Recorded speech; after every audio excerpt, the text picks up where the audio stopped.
আসসালামু আলাইকুম। একটা ভিডিও দেখাচ্ছি।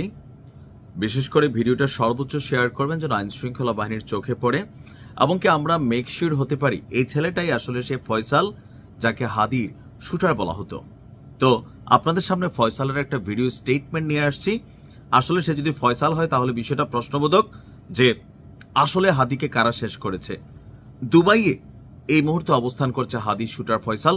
তার মুখ থেকে সামান্য বক্তব্য শুনবো, বাকিটা পরে বলছি। হ্যালো এভরিওয়ান, আমি ফয়সাল করিম মাসুদ। আপনারা যে হাদি হত্যাকাণ্ডের সাথে আমার জড়িত থাকার কথা জানেন। আসলে প্রকৃতপক্ষে আমি হাদি হত্যার এই ঘটনার সাথে কোনোভাবেই জড়িত না। এটা একটা মিথ্যা বানোয়াট, একটা চক্রান্ত, যার কারণে আমি নিশ্চয়ই শুনেছেন তার ভিডিওটা আরেকটু লম্বা চড়া।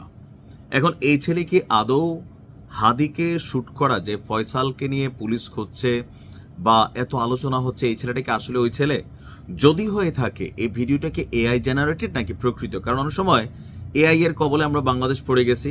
গতকালকে বেগম খালেদা জিয়ার মৃত্যুর যে ভিডিও ভাইরাল হয়েছে, তারেক রহমানের, জুবাইদা রহমানের যে কান্নার ভিডিও ভাইরাল হয়েছে, 99% ভিডিওগুলো হচ্ছে মিথ্যা এআই কর্তৃক তৈরি করা। সো বোঝার কিন্তু অনেকটা কষ্টকর। আর হাদি ইস্যুটা এতটাই স্পর্শকাতর, সো এখানে এআই দিয়ে সুপার এডিটেড ভিডিও তৈরি করা যেতে পারে।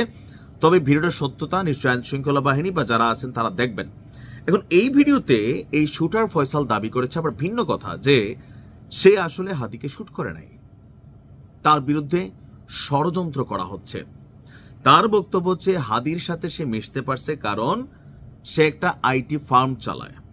তো আইটি ফার্মের বিভিন্ন স্পন্সর থাকে, সরকারি বেসরকারি বিভিন্ন খাত থেকে এই আইটি ফার্মগুলোর সহযোগিতা নেওয়া হয় এবং তাদেরকে এখানে বিভিন্নভাবে কাজ পাইয়ে দেওয়া হয়। তো তার যে বক্তব্য, শহীদ উসমান হাদির সাথে তার পরিচয় হচ্ছে একটা পরিচিত চ্যানেলই হয়েছে। আর আইটি ফার্মে তার যে ফার্ম আছে, সেই ফার্ম থেকে শহীদ হাদির যে রাজনৈতিক দল বা তার যে নির্বাচন, সেখানে তাকে তারা স্পন্সর করত, টাকা দিত। আপনার এমনকি হাদি তার কাছ থেকে আবার টাকাও নিছে। কেন নিছে? যে সরকারি কিছু কাজ ছিল, তার আইটি ফার্মকে শরীফ উসমান হাদি 5 লাখ টাকা নিছে। এমনকি শরীফ উসমান হাদির যেই রাজনৈতিক সমাবেশগুলো ছিল, এখন আমি তো ওরকম সমাবেশ দেখি নাই যেখানে হাদির লাখ লাখ টাকা খরচ করতে হয়েছে। আমরা দেখছি ছোট্ট একটা ব্যানার ফেস্টুন টানাইয়া মুড়ি, বাতাসা, জিলাপি বা এই টাইপের জিনিস দিয়া হাদির নির্বাচনী কর্মকাণ্ড চলছে।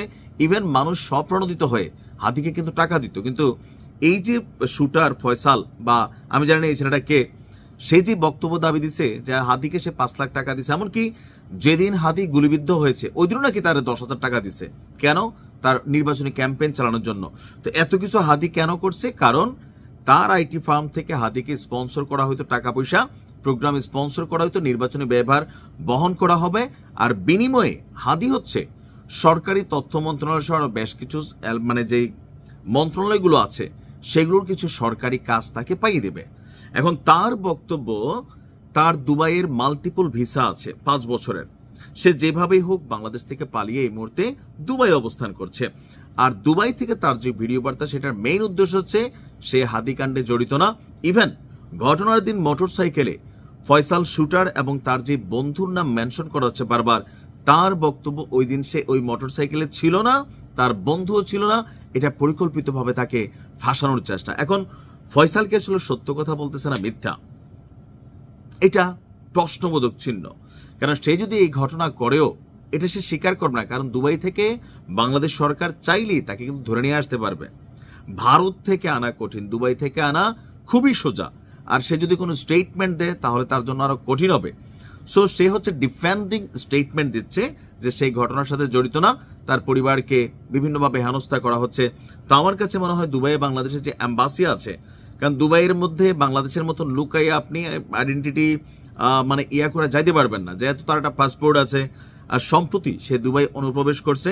সরকার চাইলে দুবাই সরকারের সহযোগিতা নিয়ে ফয়সালকে গ্রেপ্তার করতে পারে, অথবা ফয়সাল আনুষ্ঠানিকভাবে একটা স্টেটমেন্ট দিতে পারে। এই একটা ভিডিও দিছে, এটা সত্য মিথ্যা গ্যারান্টি যাচাই বাছাই আসলে কোনো কিছু কিন্তু করা সোজা না। বাট তারপরেও যেহেতু এই ভিডিওটা সামনে আসছে, যারা এই মামলাটা নিয়ে লড়াই করছেন, দেখভাল করছেন, যাচাই বাছাই করছেন, তাদের উচিত এটা নিয়ে একটু মাথা ঘামানো, আসলে কি হতে যাচ্ছে, কারণ মানুষের মধ্যে একটা বিভ্রান্তি ছড়িয়ে যাবে।